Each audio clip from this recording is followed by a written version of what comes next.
318 Latino Podcast. Hola, ¿qué tal? Bienvenidos a un episodio más de nuestro podcast 318 Latino, donde destacamos temas de relevancia para la comunidad del este de Texas y Luisiana.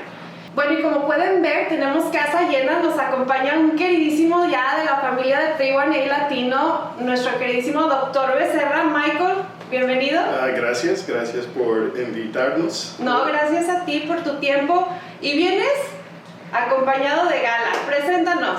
Sí, tengo a mis dos colegas, una de la Universidad Pontificia Bolivariana, Isabel Cristina Bernal Vélez, y tengo desde la Universidad Católica de Pereira, mi colega Mireya Ospina Botero. Pues, sí. Muchísimas gracias por estar aquí. Ustedes por invitarnos. Gracias, es una linda invitación, qué bueno estar acá. No, gracias a ustedes por aceptar estar aquí con nosotros y pues platicarle un poquito a nuestra comunidad qué es lo que están haciendo y qué es lo que las trae por acá. Pero antes que eso vamos a empezar por platicarles un poquito de ustedes, ¿no? ¿A quién le gustaría empezar? ¿Quién se quiere aventar primero? ¿Arranco entonces? Va. Bueno, soy docente e investigadora de la Universidad Católica de Pereira desde hace 23 años y hemos tenido la fortuna de coincidir con Michael en una investigación muy bonita sobre el ser del terapeuta y su familia de origen. Eso nos ha unido y nos ha convocado en una bonita relación académica y humana. Qué bonito. Sí, muy lindo. Yo soy Isabel Cristina Bernal Vélez. Parece ser que este es el día de los tres, porque yo llevo 33 años en la universidad. Soy docente, investigadora y coordino el área clínica del Centro de Familia de nuestra universidad, que sus siglas son UPB, de Universidad Pontificia Bolivariana. Y como Mireya y Michael, venimos trabajando en una investigación denominada el self del terapeuta y la familia de origen de los estudiantes en formación. Y a partir de allí hemos producido algunos, digamos, entregables como un cortometraje, un libro, unos artículos, y queremos darle a conocer como a las personas, no solamente que se mueven en el mundo de la academia, sino a las personas en particular, lo importante que es conocer la experiencia de sus orígenes, de sus raíces, para comprender su hoy y sus relaciones. Me encanta, qué bonito. Bueno, ya en una ocasión que Michael nos dio el privilegio de tenerlo aquí en el podcast y que nos compartió un poquito de su historia y prácticamente cómo fue que él fue involucrando todas esas partes de su identidad como ahora profesional, ¿verdad? ¿Cómo fue que se conocieron ustedes? Él nos platicó de esa vez que decidí tomar la aventura e irse para Colombia. ¿Cómo fue que coinciden y empiezan a trabajar en ese research? Pues tenemos otra colega, Adriana Silva, que también trabajó en equipo y me invitó, me platicó un poco de, hey, voy a comenzar una investigación sobre el ser del estudiante y ¿estás interesado? Y dije que sí. Ya era el tiempo cuando regresé a los Estados Unidos y me dio la opción para trabajar con mis colegas nuevas y para extender mi aventura, pero era más profesional esta vez. Y sí, comenzamos. Era casi 3 años. Sí, 3 años. Nos cogió pandemia. Sí, la pandemia nos paró por un tiempo, pero pudimos seguir después y ya. Producimos el cortometraje, hicimos el artículo escribimos un artículo que lo publicaron y un libro recently. Se me hace de mucha relevancia la investigación que ustedes están conduciendo, enfocada en cuanto a los proveedores de salud mental, pero yo creo que también cuando viene a hablar de la población en general. Yo creo que como proveedores de salud mental, aunque tengas 2 clientes con el mismo diagnóstico, depresión, ¿no? Se va a ver muy diferente porque la historia de esa persona es diferente. Entonces, más allá del diagnóstico o con lo que esté lidiando esa persona, ¿de dónde viene? Darte el tiempo de qué formó, a encontrar de dónde viene la raíz, su historia, qué le formó, qué le marcó, más allá de cómo trató esto, ¿no? Porque yo creo que es cuando te tomas el tiempo de escuchar esa historia. Detrás del diagnóstico es que puedes encontrar cómo caminar con tu cliente. Entonces, que tengas la capacidad de buscar tu propia historia y hacerla embrace, abrazar tu historia, incluirla, hacerla parte, es muy bonito. Una pregunta, chicas, y si quieren vamos a hacer esto, de la pregunta y tomamos turnos en cómo vamos resolviendo, ¿va? Sí. Dice, ¿cuál es el enfoque principal de la investigación? Y ustedes nos dieron ahorita ya más o menos que es Familia de origen es como lo que transversaliza la investigación. okay. Sí. Respondo. Sí, Una sí, vez. Bien. A ver, en la investigación uno de los aspectos que podríamos considerar que está transversalizando esa mirada por el self del terapeuta es su historia de vida familiar. Porque en la investigación queríamos profundizar en la manera como esa historia está configurando en ese terapeuta su estilo terapéutico, el sentido que le da su profesión, sus recursos, sus habilidades terapéuticas. Entonces, pues es muy interesante eso que tú nos decías ahora, Linda, de, claro, definitivamente para cualquier ser humano comprender cualquier situación de orden mental supone una mirada no solo por su presente y sus características de contexto, sino también de su historia. Y uno podría decir, ese es el lugar común, pero lo que no resulta tan común es esa mirada por cómo, de qué manera le antecede a un terapeuta su historia de vida. Entonces la investigación fue muy bella porque nos arrojó todas las luces de cómo esa historia está configurando esos aspectos, estilo, sentido, habilidades, incluso también temores que tiene frente a su profesión. Qué bonito. ¿Hubo hallazgos que tal vez les sorprendieron, que no pensaban que iban a salir y que de repente... Sí, creo que si algo nos une a nosotros y a nuestra colega Adriana es el enfoque, porque trabajamos con un enfoque que se llama sistémico, que entiende las situaciones en relación a. Y salieron como varias categorías. Una de ellas es el estilo del terapeuta, donde dentro de los hallazgos, por ejemplo, podemos ver que está muy ligado también como a su idiosincrasia, a su identidad.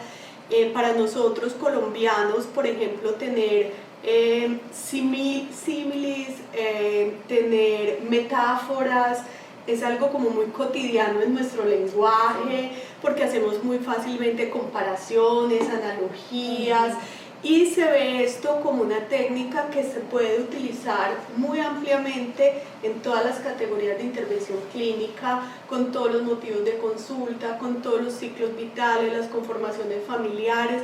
Entonces digamos que surge como de esa formación también el terapeuta que usa como recurso la ironía, o el que usa como recurso el chiste o lo gracioso, está incorporado muy en su estilo de relación.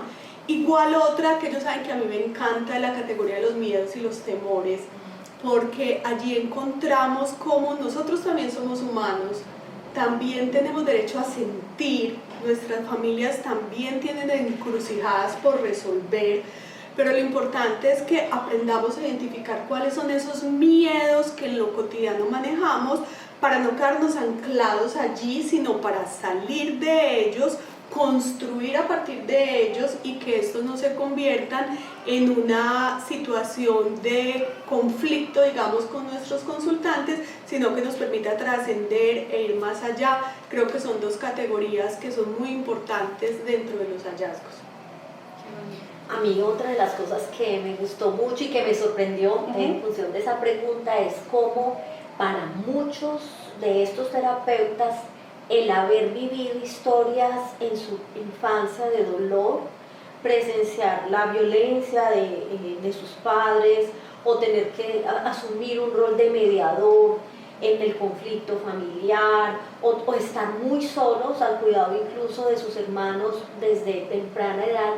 Esos motivos que uno podría considerar inicialmente como muy desafortunados se convirtieron a futuro en elementos de mucha resiliencia, en el sentido de que ese tener que mediar, por ejemplo, el conflicto, fue uno de los motivos que hizo que ellos encontraran un sentido a su profesión, como poder ayudar a otros, acompañar a otros, sanar a otros, cuando ellos en su propia historia no tuvieron esa posibilidad de ser acompañados y sanados. O porque los profesionales también, hay historias en donde los profesionales a los que acudieron en momentos de mucha dificultad no dieron la talla o no tuvieron cómo acompañarles por ignorancia, por muchas cosas. Entonces, un motivo allí muy potente de decir: yo quiero ser un muy buen profesional en la psicología porque yo quiero acompañar a otros, porque quiero hacer lo que no hicieron conmigo los profesionales. Entonces me parece que hay un elemento muy bello, y es desde el dolor, desde el sufrimiento se puede surgir motivos muy bonitos que le dan un sentido a la profesión, de mucho compromiso y de mucha generosidad, pues digámoslo así. Eso me pareció a mí muy bello, encontrar seres humanos tan resilientes. Y yo creo que eso se puede traducir ya como viendo a nuestra población en Estados Unidos que está buscando de servicios de salud mental con proveedores de salud mental latinos, ¿no? Que hablan tu historia, que tienen tu background cultural, que entienden tus bromas, ¿no? Que entienden tu sarcasmo, y tal vez no como una agresión pasiva, sino porque ese es el humor latino que tenemos, ¿no?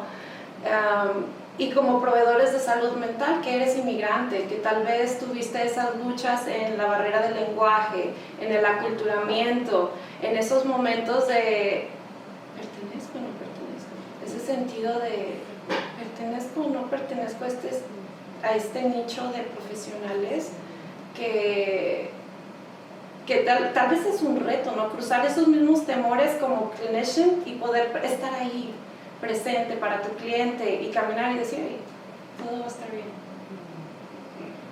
Y es como también vincular eso de conocernos a nosotros mismos, como lo hablábamos un poco nosotros ayer en una conversación que tuvimos, con ese sentir de lo cotidiano de las personas. Y por ejemplo, cuando están en condiciones de migrante, es como comprender esa transnacionalidad, como comprender esas raíces que se unen en lo que traen de su bagaje actual, pero lo que enfrentan en su presente y lo que proyectan a su futuro.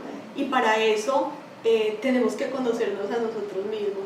Y si algo hermoso tuvo esta investigación, que nos sentimos los cuatro muy orgullosos, es de su metodología, porque en la metodología hicimos genogramas que se entienden como el estudio de su propia familia a través de unas gráficas para comprender cómo son las interacciones, para comprender la posición que ocupa en la familia, los hallazgos que se repiten de generación en generación. Hicimos álbumes familiares, hicimos entrevistas, hicimos mesas de diálogo, y todas tenían un solo fin, y era conocerme a mí mismo. Y a partir de ese conocimiento también poder establecer esas conclusiones. Entonces, como decía Mireya ahorita, de pronto esas historias que nos tocan el pasado nos comprometen más a trabajar por el presente y por el futuro, y quizás aquellas cosas que tenemos en nuestra mente como conflictos es una necesidad imperiosa que las resolvamos para que podamos ayudar a otros en esa situación. Porque si nosotros no la logramos resolver, lo que hacemos es empañar, hacer turbio la realidad del consultante, porque terminamos enredándolo en nuestras propias historias. Entonces es un reto grandísimo éticamente con nosotros y con quienes estamos formando, para podernos atrever a tocar la identidad del otro, que es sagrada. Y como profesor, trato de aplicar todo de nuestra investigación. Estoy muy consciente, por ejemplo, estoy enseñando una clase de ética, y el ser del estudiante para mí es el enfoque. del clase, porque entiendo que somos la herramienta más potente, más fuerte dentro de la sesión con nuestro cliente o consultante. Y necesitamos saber de nosotros personalmente, profesionalmente, y siento que cuando estaba entrenando de ser consejero, hablamos de eso, pero no enfocamos en eso. Muy superficial. Very superficial, muy objetivo, like, no puedes mostrar tu personalidad, no puedes decir, no puedes hablar, no self-disclosure, y para mí eso es, no es real para trabajar con un cliente. Un cliente quiere saber de nosotros. Así es, y precisamente ahí va con mi siguiente pregunta para ti, Michael. El estar involucrado y haber trabajado y ser parte de esta investigación, porque aparte de ser docente tú, investigador, sabemos que donas de tu tiempo para proveer servicios de salud mental. ¿Cómo ha impactado esta investigación en tu práctica dentro de la comunidad latina? De tomar el tiempo para conocer mi consultante, pero también para compartir un poco,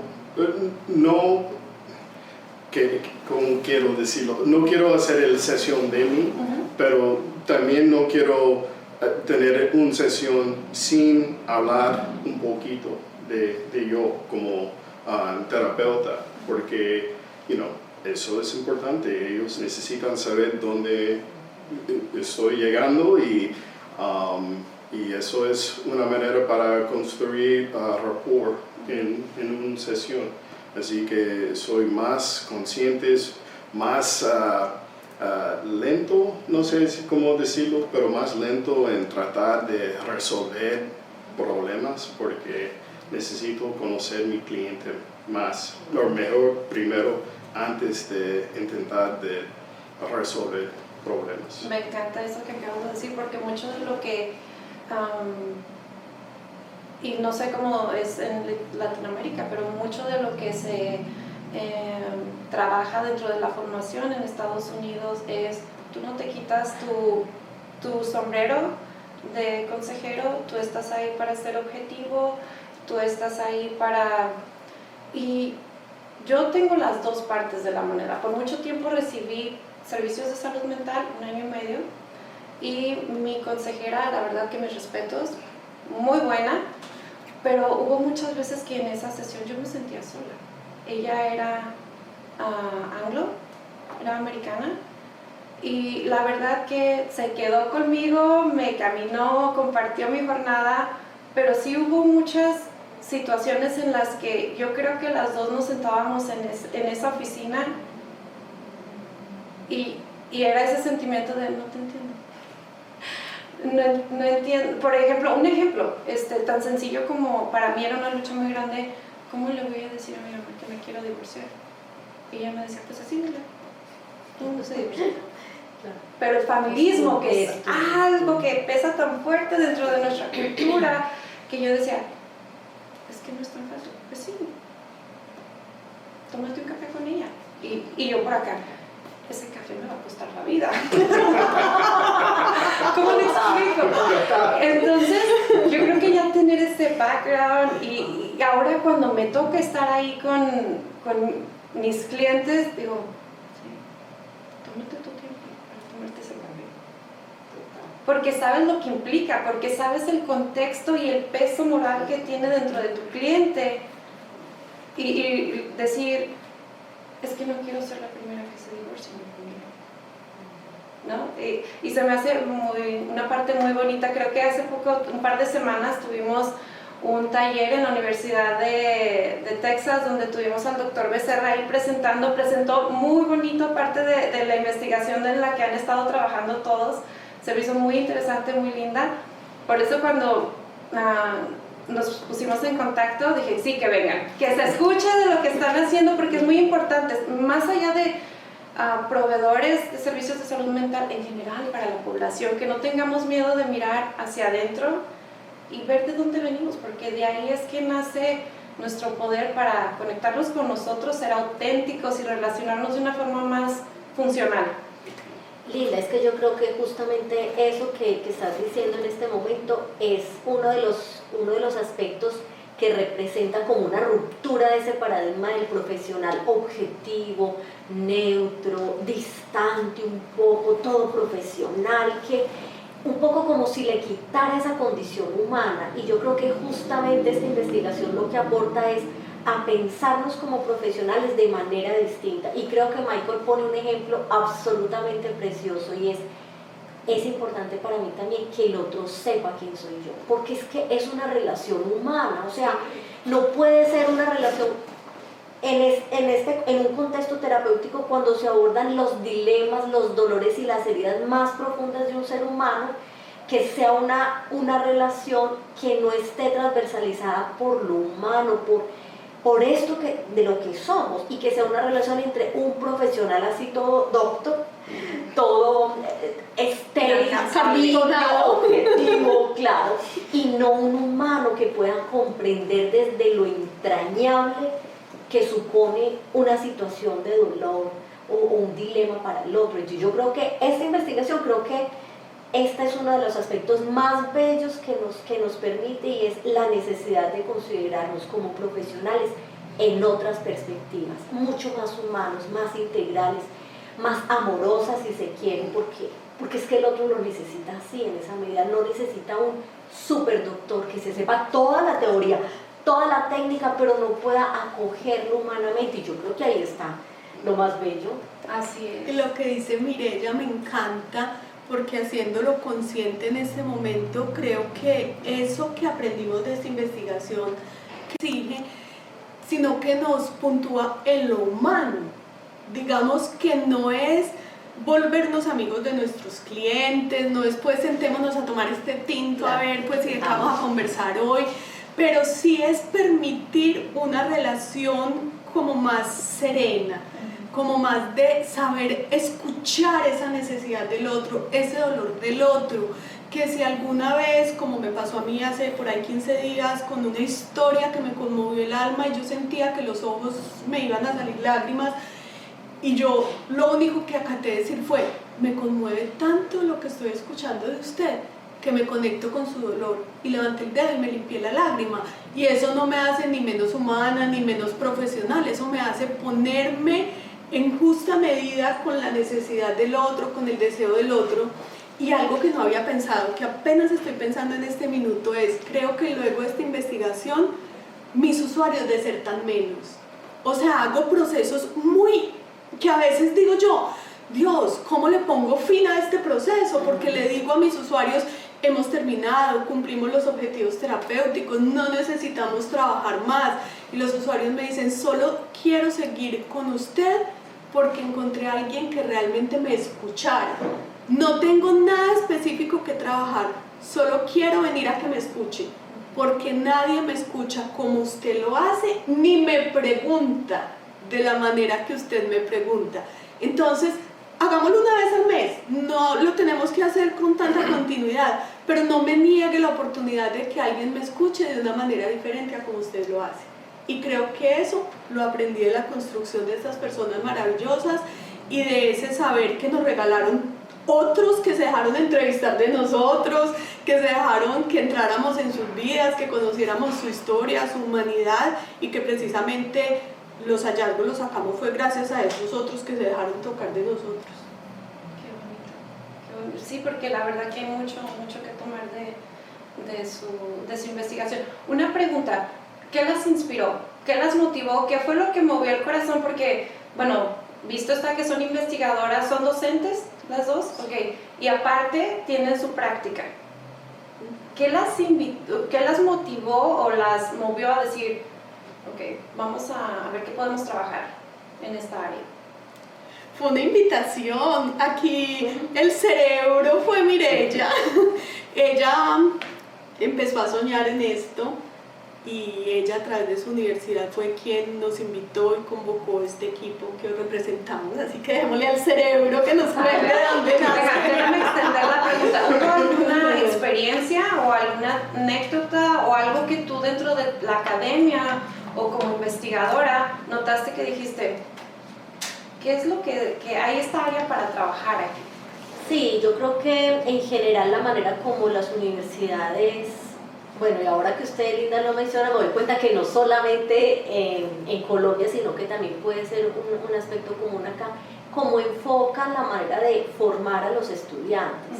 Y es una formación con un peso muy alto en la técnica, en la teoría, en lo que hay que hacer con el otro, pero muy pobre en lo que hay que hacer conmigo misma, en un ejercicio responsable de acompañar la vida del otro. Entonces, acompañar la vida del otro no puede ser, en una profesión tan bella como esta, no puede ser solamente una mirada hacia afuera.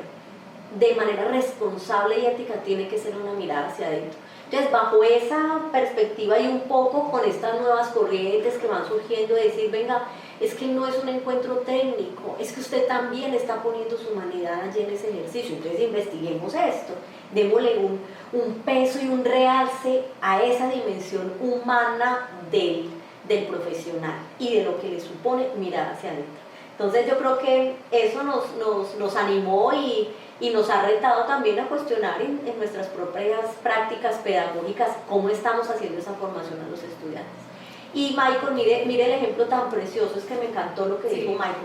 Él hubiese podido enfocar su materia de ética desde la ley en Norteamérica, cuáles son los parámetros, desde la teoría, pero en esta sensibilidad de lo que supone un terapeuta integral, se ha ocupado de ellos, en su situación, en sus historias, en esa formación un poco más humana, digamos, que toca ese ser personal, y yo creo que ahí es donde tenemos que llegar a eso que Michael hace en sus propias clases, y es equilibrar un poco entre lo técnico, la teoría, pero también la otra parte, la humana, eso quién es el otro. Entonces yo creo que allá tenemos, gracias Michael, allá tenemos que ir, esas son las prácticas a las que le tenemos que apuntar.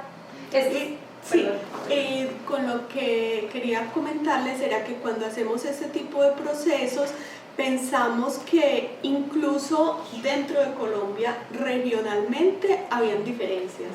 Digamos que nosotros que somos más del centro de Colombia, la zona cafetera, la zona de Antioquia, veíamos que desde que los posgrados y las especializaciones nacieron con ese sentido, gracias como a quienes estuvimos detrás en esas construcciones, de preocuparse por la persona.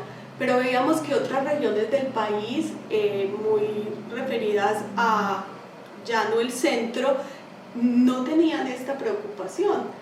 Inclusive creo que para nosotros fue mucho más fácil concertar la muestra de los estudiantes con las que íbamos a trabajar, porque estaban con una caja abierta y de hecho como que había una sensibilización previa a través de la formación que habían obtenido.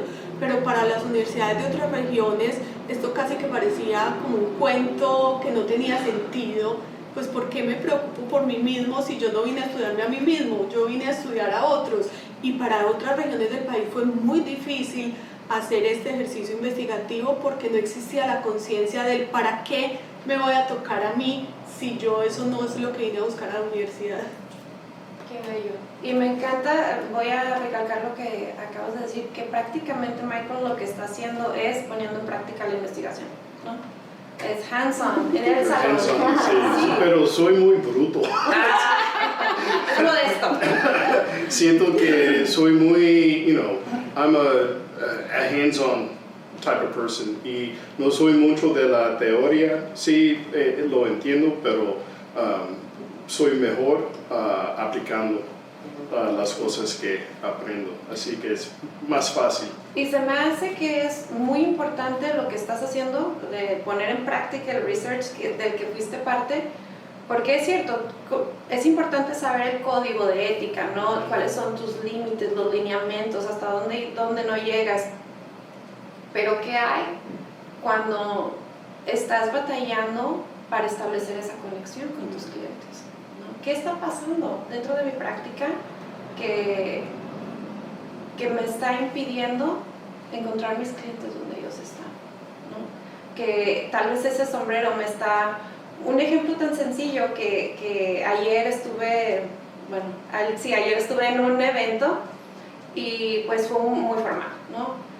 Yo de regreso a la casa fui, me cambié mi suétercito, algo más cómodo, y platicando con mi amiga iba para la oficina y me dice, ¿por qué no te fuiste así? Y yo, porque no es el outfit que quiero llevar para mis hijos. Yo quiero que cuando ellos me vean una persona con la que ellos se pueden conectar, ¿no? No un saco, no algo formal, no algo que... Yo quiero que vean a alguien igual que ellos, ahí. Me dice, no, ¿tú crees que era necesario? Era necesario, olvídalo. No vamos a entrar ahí ahorita, sigamos. Pero sí, o sea, cositas como esas que hacen la diferencia. Que hacen la diferencia, por ejemplo, recuerdo en alguno de los momentos, y yendo de regreso a su investigación, cuando estaba en una sesión y ya estaba un desastre esa sesión, yo estaba ahí, y yo creo que ella en cómo manejo esta chica latina con todo lo que está lidiando, y ella, la sesión era yo sentada en su sillón y ella en su silla en el escritorio. Ese día me dice, Linda, ¿necesitas un abrazo? Y se me hizo mucho para ella, fue cuando dije, vea, está tratando muy duro, I love her. Sí, y es algo que yo sé que para la cultura individualista, que es la que predomina en el país, es el espacio personal y todo eso se maneja muy, muy diferente.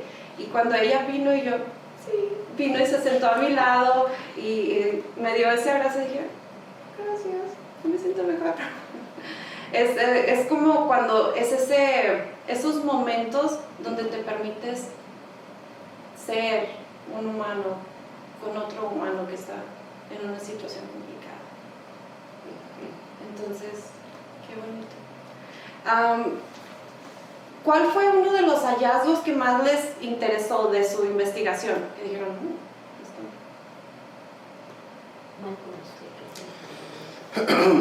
Pues yo siento que tenía otra vista que mis colegas, porque hice las entrevistas en ambas universidades y podía escuchar los estudiantes con sus familias en ambas partes, y para mí eso de hacer, era un mes de hacer esas entrevistas, y siento que me aprendí mucho de los estudiantes, las familias.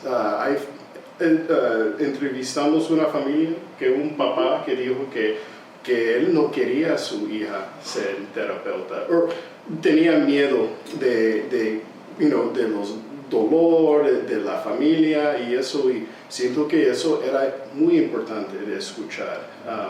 Los papás y sus visiones para sus hijos, y de tener eso de, estaba preocupado y no quería que ella sea un psicóloga, y nunca he escuchado eso. Siento que eso era muy honesto. Siento que escuché eso en ambas universidades.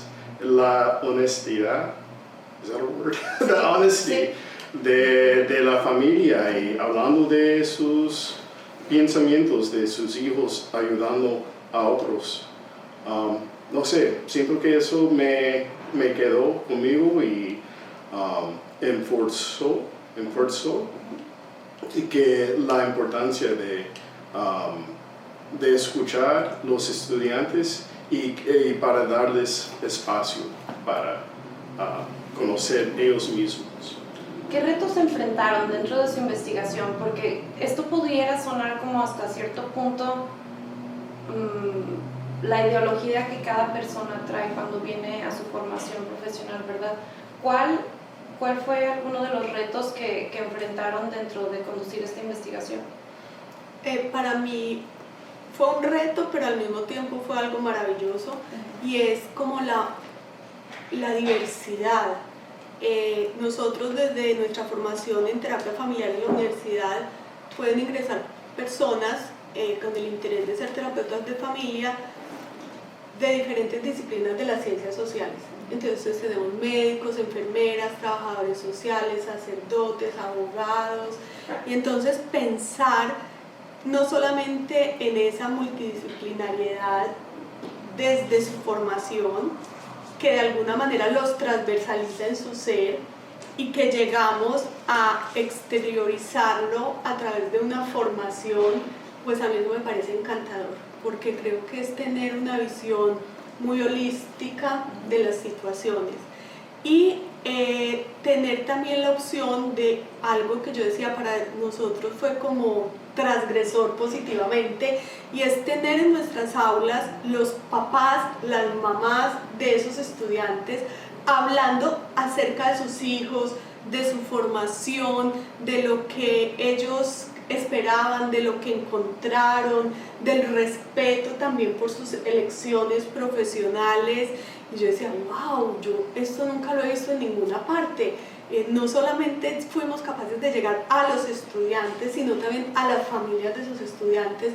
Otra cosa era verlos llegar en ese orgullo con sus mejores galas. No, ellos iban, hágase de cuenta, si fueran para el grado, todos iban impecablemente hermosos, dispuestos a conversar con nosotros, a contarnos sus historias. Entonces creo que eso fue una belleza. Y ya un poco más en lo técnico, es un reto grandísimo, por ejemplo, al escribir en varios idiomas, con varias formaciones, en varios ritmos, con perspectivas distintas, y terminar así, happy como estamos ahora. Creo que es un reto grandísimo, porque es también entender la dimensión del otro y saber que estamos trabajando por un bien común, pese a que todos somos distintos, y que eso no haya terminado en un caos, sino que eso haya terminado en una conclusión muy feliz. Es un gran aprendizaje. ¿Algún reto que hayas percibido? Una cosa que a mí me llamó mucho la atención en el proceso investigativo como tal, y que recogería también la perspectiva de la otra investigadora de la vivencia que ella tuvo allí, es como para las personas participantes de la investigación, o sea, los terapeutas participantes, esa pregunta por qué tiene que ver su historia de vida familiar con lo que usted, con el sentido que le da su profesión, con su estilo terapéutico, con sus miedos, esa conexión entre eso que caracteriza el terapeuta con su historia de vida no era muy evidente. O sea, casi que la pregunta resultaba como, venga, ¿sí? ¿Cómo? ¿Qué tiene que ver mí? O sea, ¿será que mi estilo terapéutico tiene que ver con mi historia de vida y cómo eso lo ha configurado? Y eso creo que fue una cosa muy llamativa que nos sucedió a la mayoría, pues, investigadores, que esa sensibilidad del profesional en cómo se conecta no era evidente, no era una pregunta evidente. Casi que la pregunta resultaba novedosa. ¿Qué tiene que ver? ¿Qué tiene que ver el sentido que yo le otorgo a mi profesión con mi historia de vida? ¿Dónde está esa relación? Entonces, para los participantes fue un proceso de intervención en sí mismo, una oportunidad para asomarse a un lugar en donde no era un lugar común, de poder relacionar. Y creo que eso fue una cosa muy bonita, y por eso entiendo que para los terapeutas participantes participar en la investigación fue una oportunidad y una invitación a mirar hacia adentro, y creo que ellos y ellas salieron también ganando muy bien del proceso. Eso me gustó mucho. Me imagino.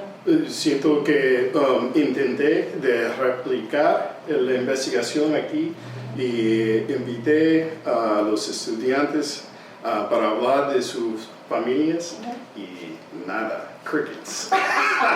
Nadie quería participar.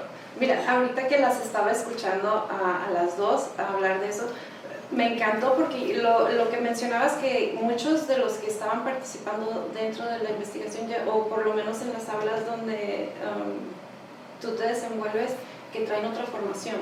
No, ya me imagínate un médico que son su enfoque clínico es completamente diferente al de nosotros, o si estaba un abogado, si estaba un sacerdote, que también las creencias pesan fuerte. Entonces, y el hecho de que digan, ¿qué? ¿Hablar de mí?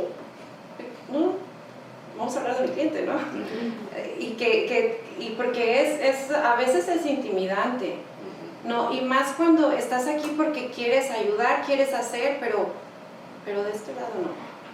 ¿Okay? Es de aquí hacia afuera. Y yo creo que lo más bello bueno, personalmente fue una experiencia muy bella para mí, poder integrar absolutamente todos esos fragmentos de mi personalidad como madre, como hija, como estudiante de primera generación, con todos los retos que estaba enfrentando, y traerlos conmigo y incluirlos en lo que tengo para ofrecer en las diferentes áreas donde me desenvuelvo. Y yo creo que en la práctica especialmente es cuando tienes esa conexión auténtica contigo, te permite tener un contacto más genuino quizás con tus clientes, y es algo que tal vez no, o es difícil de alcanzar cuando no te puedes quitar ese sombrero de profesional, porque el código de ética te lo prohíbe. Ya me imagino que todos tus estudiantes cuando abriste la convocatoria estaban, ¿yo? Aquí vamos a hablar de mis clientes, Sí. ¿cierto? Intimidante. Sí. De no hablar de yo mismo es un poco de poder sobre el cliente, porque estás comunicando que eres el profesional que sabe de todo, que no necesitas saber de mí, y estoy aquí solamente para ti. Y eso, it's not right. So. Y yo creo que de ahí se va a ver el impacto de su investigación, del trabajo que están haciendo y cómo lo están. Y por eso es importante que se escuche de todas las plataformas donde nos puedan escuchar, que nuestra parte humana no se va a ningún lado porque tienes cierto entrenamiento, ¿no? Linda no deja de su historia detrás, porque el día que te graduaste y saliste y tuviste tu título, esa Linda sigue ahí, ¿no? Con su historia de vida, con su trayectoria, y es nada más inculcarlo todo, unificarlo. Y es algo que no se habla, y yo creo que investigaciones como estas, porque generalmente este es tu boundary, esta es tu práctica, de aquí no sales, pero de aquí es muy difícil conectarme con mi cliente. Entonces, por eso, Linda, yo creo que una de las maneras que podríamos concluir como este conversatorio, esta entrevista, es el título que le dimos al libro. Dice, Tras las cortinas del consultorio, narrativas desde la familia de origen del terapeuta.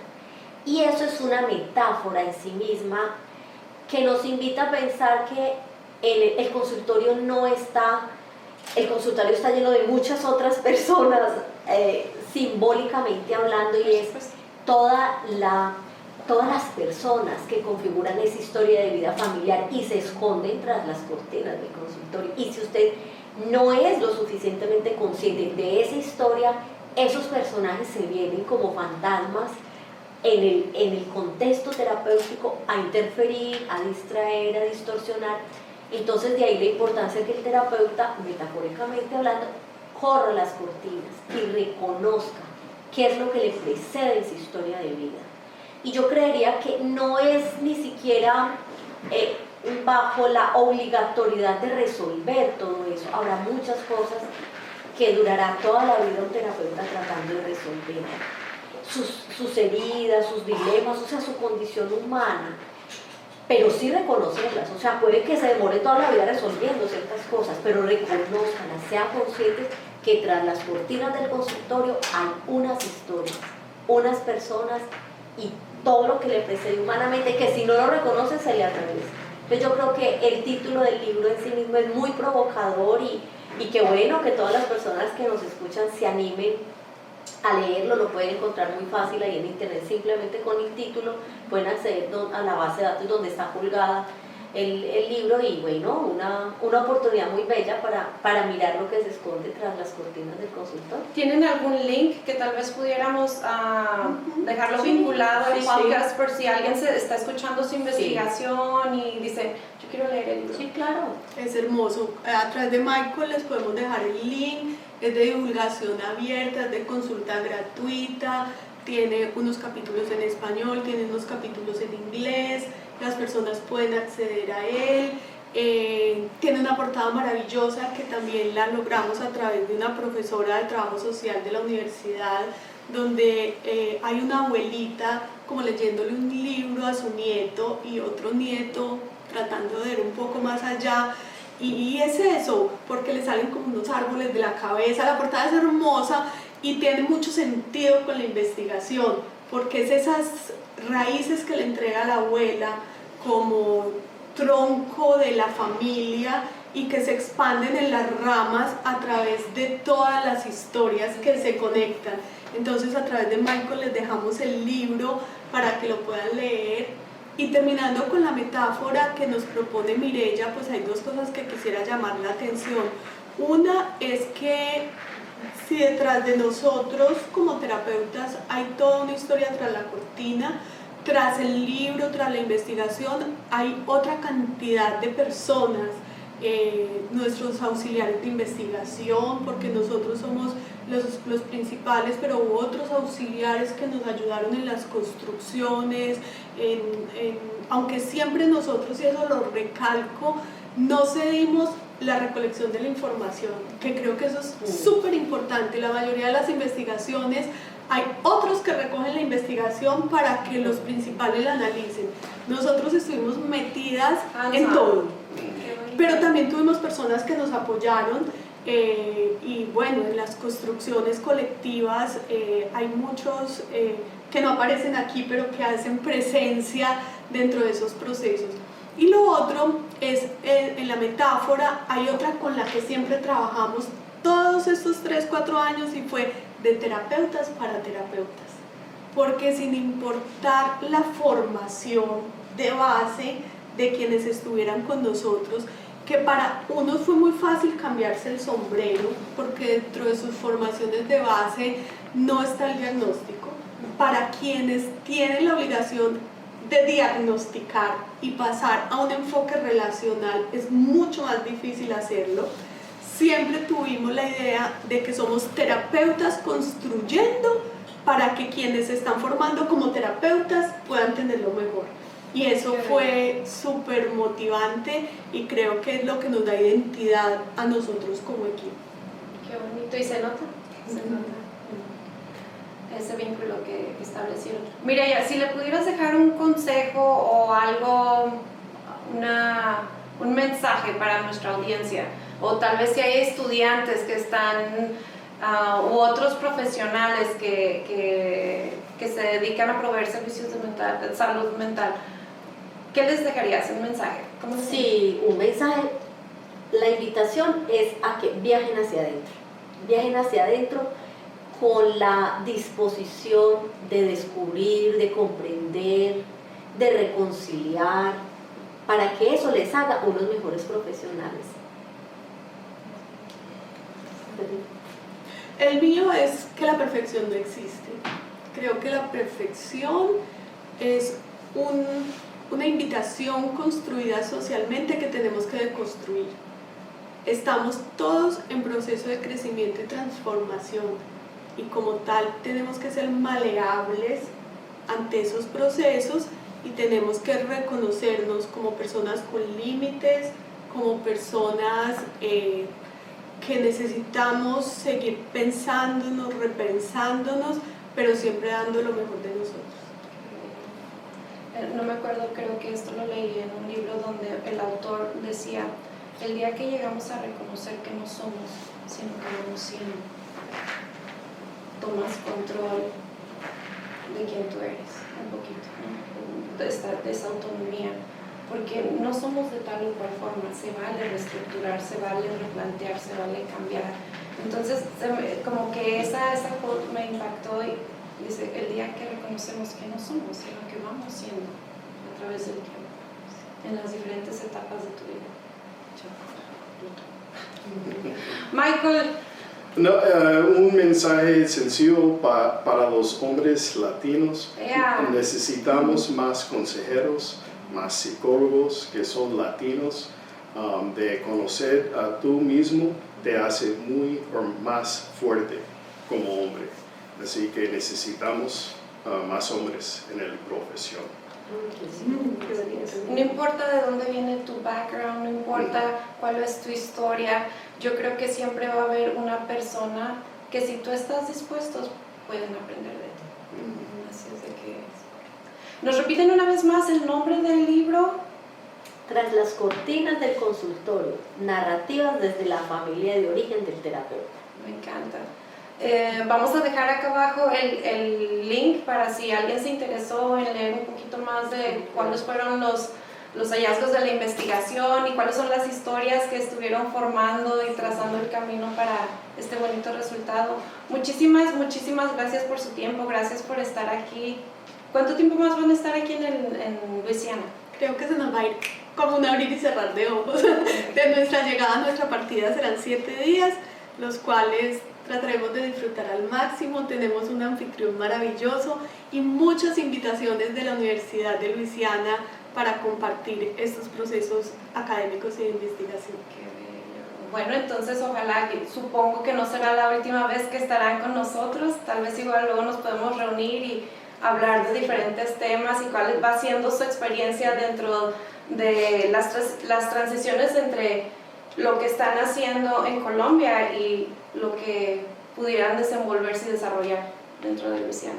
Muchas gracias, Linda, por esta invitación tan bonita. No, gracias a ustedes, me encanta que están impactando a nuestra comunidad con su trabajo y que ellos sepan de ustedes, que vengan a conocer su trabajo, que compren el libro para que de alguna forma podamos seguir siendo.